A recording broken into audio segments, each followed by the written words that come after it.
Last thing for me, Danny, it's not MMA related, but we did have a combat sports death with Bare Knuckle Fighting Championship. Yeah, I saw that. Just curious, kind of, I know it doesn't, I mean, are you concerned that things like that can impact the UFC and mixed martial arts as well? And do you have any thoughts about, kind of the role that the commission or the organization or what we can do to make sure this doesn't happen?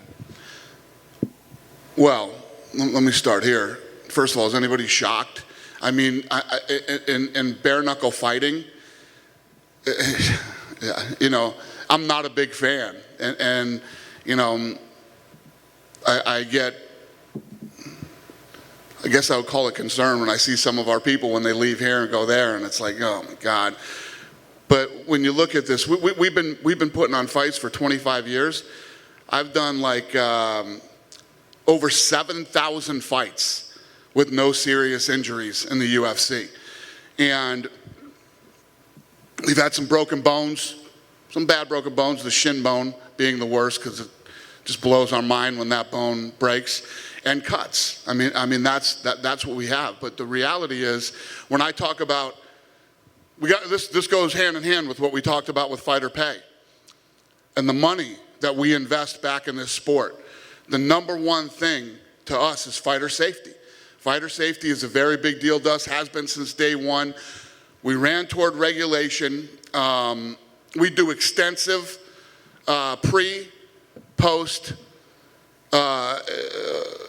fight medicals. We follow up afterwards with these guys. And I say this all the time.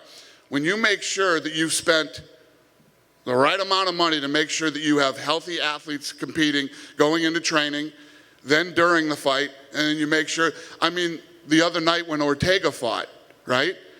I walked into the octagon and I told his corner, I do not do an interview, do not talk to any media. I want you to go straight back. They're ready for you. They're going to put him in an ambulance and take him out of here.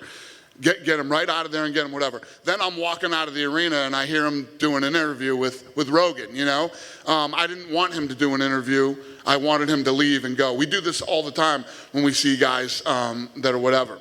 And every year, we spend over $20 million on athlete medical, $20 million a year. Health and wellness or whatever it may be. And 25% of our athletes, we send to specialists. So a guy will come and his brain test won't come out. It'll be irregular. So we send him to a specialist. His heart, something was irregular with his heart. He goes and sees a heart, or she goes and sees a heart specialist. And we spend the money to find out, whatever it is that's wrong with them.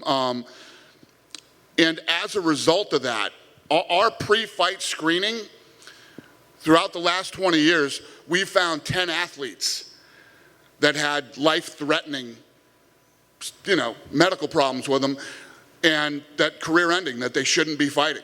That if they weren't in the UFC, they probably would have fought and they probably would have died.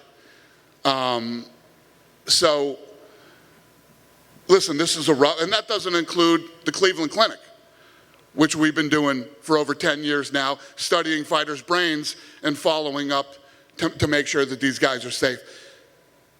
There's a lot of shit talk about us.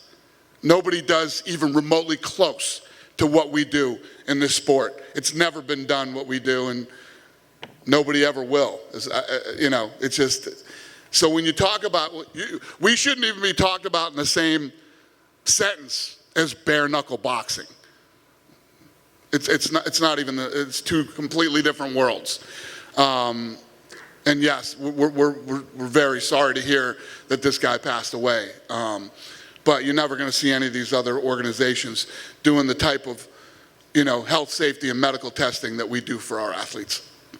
Dana, just off the back, these other promotions won't do the same sort of stuff as you guys, and I think that's probably fair. So does that mean it's time for the commissions to step up? Like, we've seen this trend recently of older guys coming out, fighting again, and it looks like Evander and stuff like that. Is this a sad reminder that commissions actually have a job to step in and stop these fights from being made? 100%. We work closely with the commissions too, but the thing is, whatever the commission says we have to do, we go way above and beyond that.